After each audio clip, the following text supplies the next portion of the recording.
If someone reacts when your attention pulls away, even though they say they don't care, that's not mixed signals. That's emotional attachment.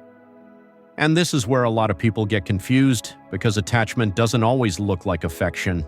Very often it looks like resistance, denial, or emotional reactions that don't seem to match the situation.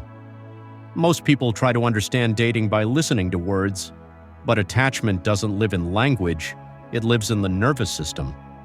That's why you can be dealing with someone who says they don't want anything serious, yet still feels bothered, unsettled, or reactive when you pull back. If you've ever felt confused in a situation like this, you're not imagining it.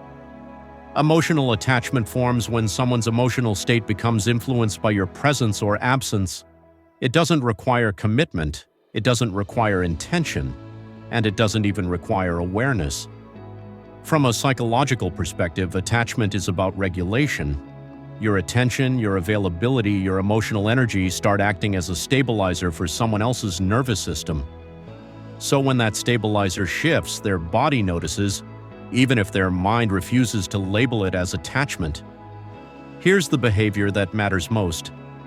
When someone is emotionally attached, they react when they sense emotional distance, even if they were the one creating distance first.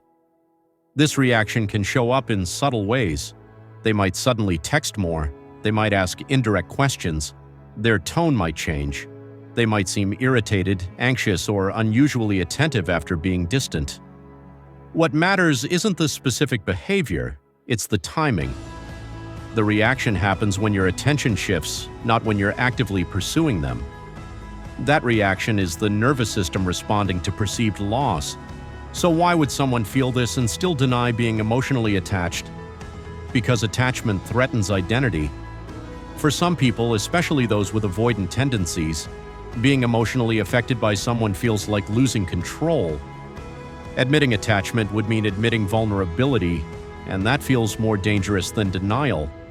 So instead of acknowledging the attachment, they minimize it verbally while their emotions continue to respond in the background. Denial protects the self-image, not the truth. This is also where many people unintentionally sabotage themselves. When you sense attachment, the instinct is to push for clarity or reassurance. But emotional pressure doesn't create safety, it creates withdrawal. The more you try to force verbal confirmation, the more likely they are to pull away emotionally. Attachment grows in space, not in confrontation. If someone is affected by your absence, the attachment is already there. The real question isn't whether they feel something, it's whether they're able to handle what they feel without running from it.